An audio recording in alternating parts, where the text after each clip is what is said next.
할렐루야. 예, 하나님의 크신 은혜와 우리 주 예수 그리스도의 평강이 오늘 어버이 주일 3부 예배 함께한 우리 태연의 성도들과 가정 위에 함께 하시길 축원합니다. 오늘 5월은 가정의 달이고 오늘은 어버이 주일입니다.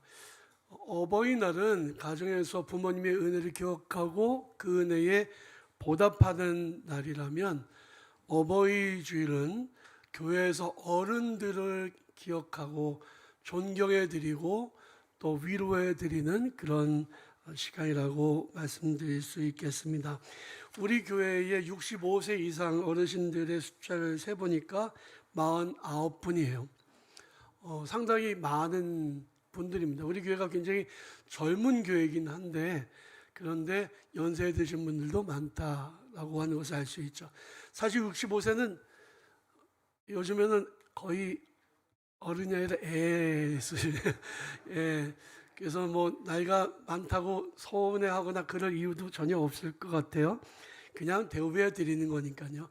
우리 오늘 어버이 주일을 맞이해서 오늘 본 말씀이 샘머리 앞에서 일어나라고 했으니까 젊은 분들이 한번 자리에서 한번 일어나 볼까요? 어르신들은 놔두고, 65세 이하는 일어나세요. 65세 이하. 자, 우리 65세 이상 되는 분들을 위해서, 원하시면 일어나셔도 돼요. 한번 박수 한번 하겠습니다. 존경합니다. 고맙습니다. 자리에 앉으세요. 부모님의 은혜에 깊이 감사하는 그런 주일이 되셨으면 좋겠고, 또 어르신들을 깊은 마음으로 존경하는 마음으로 오늘 위로해 드리는 시간이 되었으면 좋겠습니다. 우리가 이 세상에 존재하는 것은 부모님의 사랑과 헌신 때문입니다. 우리들 중에 혹시 무성생식으로 태어나신 분이 계시나요? 엄마 아빠가 결혼해서 다 태어난 거 아니겠습니까? 어렸을 때 갓 태어나면서부터 내가 일터에 나가서 돈을 벌어왔다는 분 여기 계시나요? 한 분도 없죠. 다 부모님이 벌어준 돈으로 먹이고 입히고 길러주신 상태로 우리가 여기까지 성장할 수가 있었던 것입니다. 그분들의 헌신이 있었기에 갓난아이 시절과 유년 시절, 학생 시절과 청년 시절 잘 살아왔고 지금의 내가 있는 거죠. 그래서 우리는 그분들의 헌신에 대해서 기억해 드리고 그분의 희생에 대해서 감사한 마음을 가져야 합니다. 오늘 본 말씀에 보면 레위기 19장에 너는 샘머리 앞에서 일어서고 노인의 얼굴을 공경하며 내 하나님을 경외하라. 나는 내 하나님이다 라고 말씀하셨습니다. 이 말씀을 영어 성경으로 보니까 Stand up in the presence of the aged. 그러니까 이게 샘머리라고 번역됐지만 사실은 연로한 분, 나이 드신 분 앞에서 일어나라 라고 하는 뜻이고요.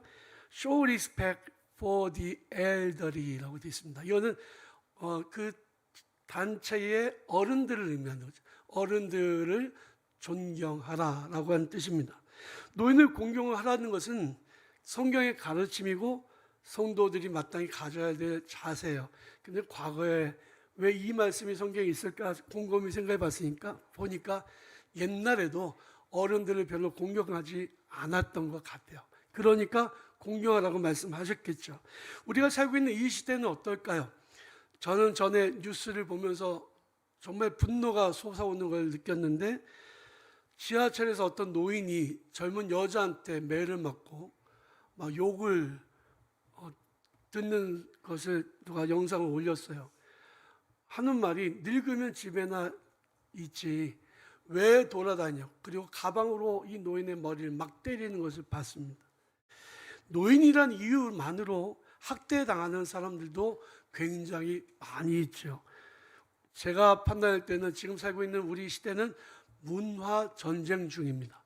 과거의 정신이나 과거의 가치를 무조건 나쁜 것으로만 보고 파괴하려고 하는 세력들이 존재하고, 또 그런 세력에 맞서서 지켜내려고 하는 세력들이 존재하는 거죠. 뉴스를 한번 보십시오. 교회에 대한 뉴스들, 목사에 대한 뉴스들을 보면 좋은 얘기는 한마디도 없어요. 나쁜 얘기만 가득합니다.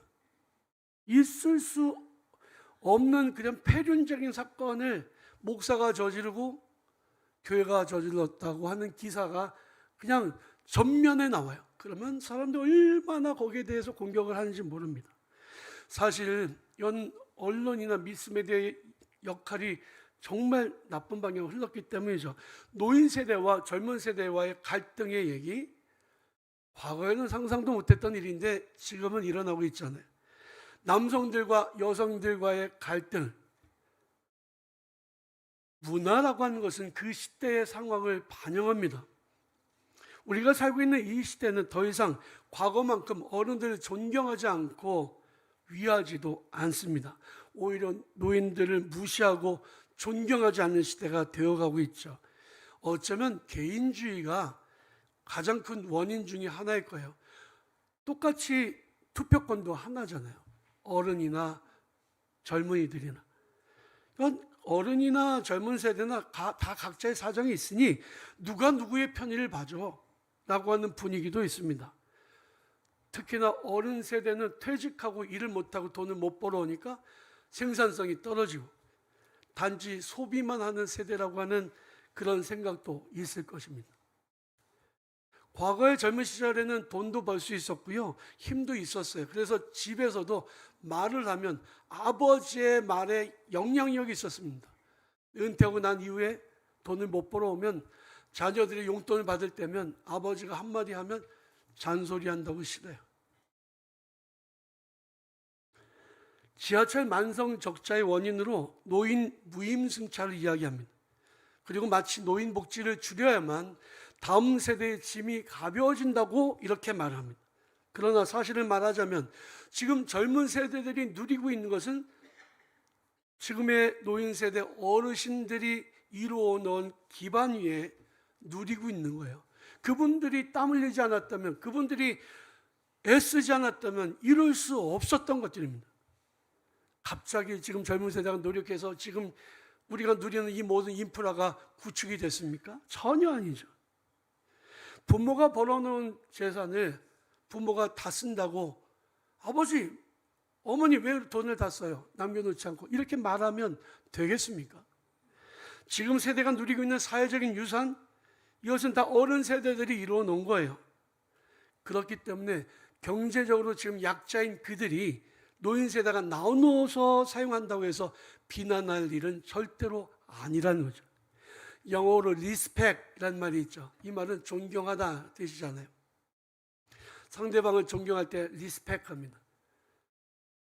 부모 세대들, 그러니까 나이가 안 많아도 자녀 낳고 기른 분들은 다 존경받아야 마땅합니다.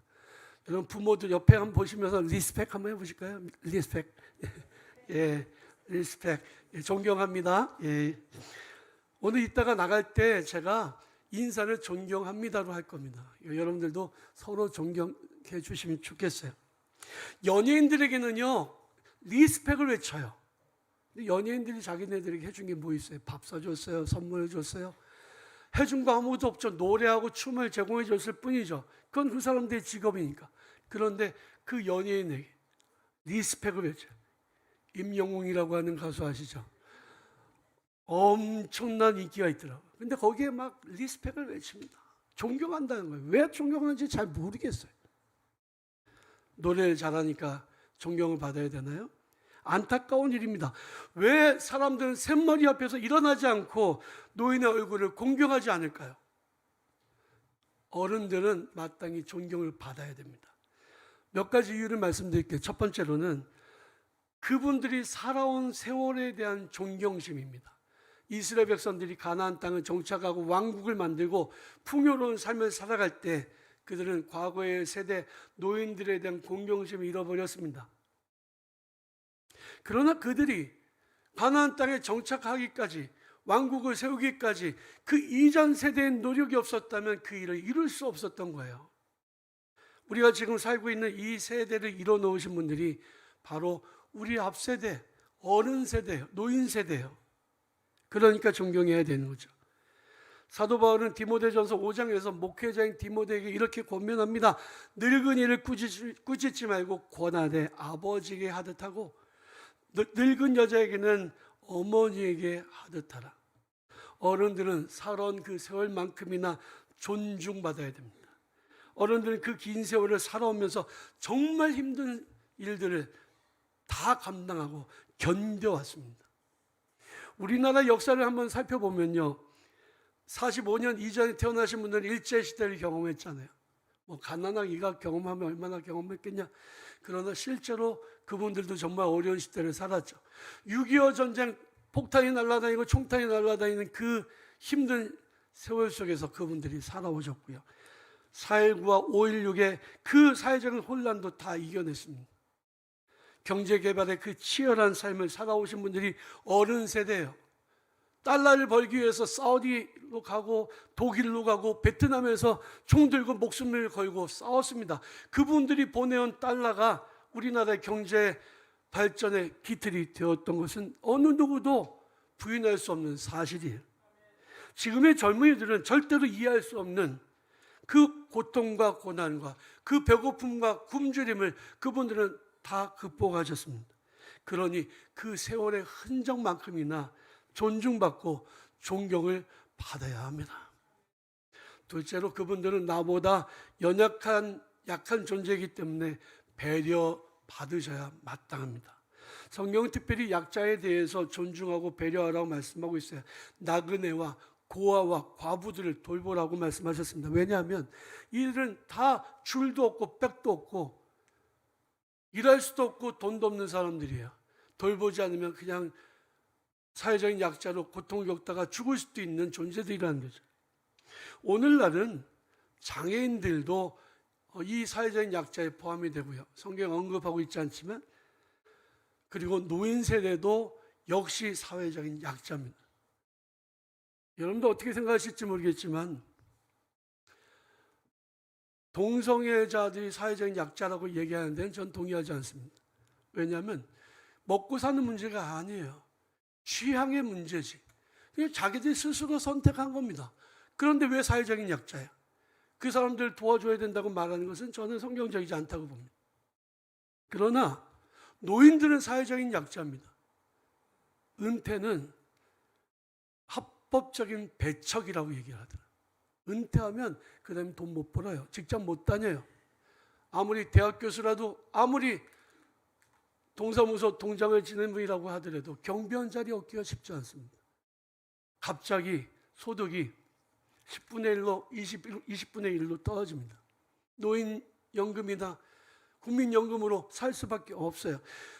노인이 돼서 잘 먹고 잘 사는 분들은 극히 소수고 대부분 너무 어렵게 사십니다.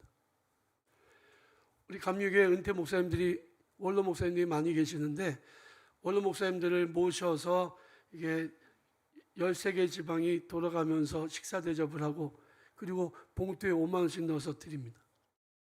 그런데요, 소속은 서울연회인데 저 일산이나 먼 데 사시는 분들이요, 아무리 먼 곳이라도 지하철 타고 그곳에 오세요. 왜 오신지 아십니까? 음식 먹기 위해 오시는 게 아니에요. 5만 원 차비 받아가시기 위해서 오십니다. 그분들에게는요, 과거에는 5만 원이 큰 돈이 아니었을 수 있지만 노인 되고 난 다음에는 엄청 큰 돈이라는 거예요. 사회적인 약자에 대한 배려의 차원에서 보면 노인이 된 어른들을 마땅히 보살피고 돌보는 것은 성도들이 꼭 해야 될 일이에요. 과거에는 지하철이나 버스에서 노인들이 앞에 서면 졸다가도 일어나서 자리를 양보했잖아요. 저도, 제가 안 믿기시겠지만 저도 중학교 고등학교 시절이 있었거든요. 그때 엄청 무거운 가방을 들고 다녔어요. 그래서 막 피곤해서 자리가 나면 얼른 가서 자리에 앉았는데, 졸다가 딱 눈 떠보니까 앞에 머리 허연 할아버지가 서 계시더라고요. 기운도 없는. 벌떡 일어났습니다. 나도 힘들지만 일어나야 되는 게 사회적인 통념이었다고요. 만약에 안 일어나면 눈총이 따가워서 못 견디죠. 지금은 어떻게 사회가 바뀌었나요? 노인들만 피곤해? 노인들은 할 일도 없이 왜 돌아다녀? 집에 있지. 애들이 더 피곤해요, 공부하느라고. 사실 그러나요? 밤새서 게임하느라고 너무 피곤하죠. 공부하는 아이들은 많지 않아요. 대부분 게임하고 그래요. 어른들이, 노인들이 힘들다는 걸 젊은 세대는 이해하지 못합니다. 제가요, 죄송하지만 저도 나이가 60이 되고 나니까 서 있는 게 힘들어. 지하철에서 서 있으면 후들후들거려요. 운동 안 한 제 잘못이기도 하겠지만 젊었을 때는 절대 그런 적이 없었습니다. 노인들의 피곤함은요, 메뚜기만 어깨에 앉아도 피곤한 거예요. 그러니 노인이 되면 모든 면에서 약해진다는 것을 인정하고, 힘도 건강도 예전과는 비교도 안 되고, 가진 돈도 없고, 이런 연약한 사회적인 약자를 배려해 드리는 것은 당연한 일이죠. 노인들이 할 일도 없고 힘도 없으면 집에만 있어야지, 이게 사회적인 통념이 되어버리면 이건 정말 심각한 문제가 아닐 수 없는 겁니다. 나도 언젠가는 세월의 흐름에 따라 그분들의 자리를 이어받게 될 것이기 때문에, 나도 약해지고 나도 사회적인 약자가 되었을 때에 문화가 그런 문화가 되지 않도록 만들어 나가는 것은 우리 기독교인들이 해야 될 일이에요. 세 번째는 부모가 내게 주신 생명 때문에 감사하라는 것입니다. 여러분들은 어떨지 모르겠지만 저는요, 가끔 화장실에 거울을 보면서 깜짝 놀랍니다. 아버지가 갑자기 거기 나타나세요. 아버지가 왜 와시지 보면 저예요. 제 얼굴에서 가끔씩 아버지의 얼굴이 보여요. 옛날엔 굉장히 싫었어요. 그런데 지금은 볼 때마다 그립습니다. 아버지가 살아계시면 참 좋겠다는 생각합니다. 똑같지는 않지만 돌아가신 아버지에 대한 아마 생각들이 아마 다를 거예요. 감정도 다를 거예요. 그런데 대부분 다 아버지를 닮아가고 어머니를 닮아가잖아요. 유전학적으로 보면 사람이 결혼해서 임신해서 아기를 낳으면 그 부모, 아버지와 어머니로부터 유전자를 50%씩 받는다 그래요. 그러니까 내 안에는 아버지의 유전자가 50%, 어머니의 유전자가 50% 해서 100%가 되는 겁니다. 그런데 아버지나 어머니 입장에서 50%씩밖에 안 줬잖아요. 반밖에 안 닮은 거잖아요. 아기를 하나 더 낳으면 그 아이가 똑같이 50%씩 남기 때문에 내가 사라져도 내가 사라지는 게 아니래요. 유전학적으로. 제가 어떻게 하냐, 대학 교수님한테 배워서 알죠. 유전학적으로 그렇다는 거예요. 그러니까 부모가 자식을 둘을 낳으면 내가 사라져도 내가 사라진 게 아니다. 이 말은 내가 내 부모다라는 뜻입니다.